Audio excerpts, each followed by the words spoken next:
اور اب آپ کو بتائیں کہ چیئرمین تحریک انصاف کے خلاف سائفر کیس میں اہم پیش رفت سامنے آ گئی۔ چیئرمین پی ٹی آئی کی درخواست ضمانت پر پروسیکیوشن نے تکنیکی اعتراض عائد اٹھا دیا ہے۔ آپ کو بتائیں کہ چیئرمین تحریک انصاف کے خلاف سائفر کیس میں اہم پیش رفت سامنے آ گئی ہے۔ چیئرمین پی ٹی آئی کی درخواست ضمانت پر پروسیکیوشن نے تکنیکی اعتراض عائد کر دیا ہے۔ چیئرمین تحریک انصاف کے خلاف سائفر کیس کے حوالے سے آپ کو اپڈیٹ کر رہے ہیں۔ اہم پیش رفت سامنے آئی ہے۔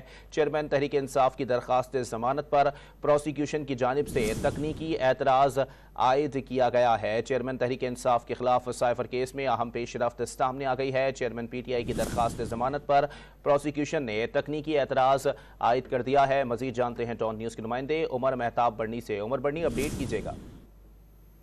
جی بالکل، سائفر کیس میں اہم پیش رفت سامنے آئی ہے۔ چیئرمین پی ٹی آئی کی درخواست ضمانت پر پروسیکیوشن کی جانب سے تکنیکی اعتراض اٹھایا گیا ہے۔ پروسیکیوشن کی جانب سے دائر درخواست میں موقف اپنایا گیا ہے کہ شریک ملزمان کی ضمانت کی درخواستوں کی تفصیل کا سرٹیفکیٹ درخواست کے ساتھ منسلک نہیں۔ چیئرمین پی ٹی آئی کی درخواست قابل سماعت نہیں۔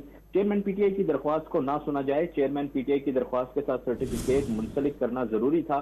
سپریم کورٹ اپنے فیصلوں میں سرٹیفکیٹ منسلک کرنا لازمی قرار دے چکی ہے۔ سرٹیفکیٹ نہ ہونے کی وجہ سے چیئرمین پی ٹی آئی کی درخواست قابل سماعت نہیں ہے۔ جی بہت شکریہ عمر مہتاب بڑنی اپڈیٹ کرنے کے لیے۔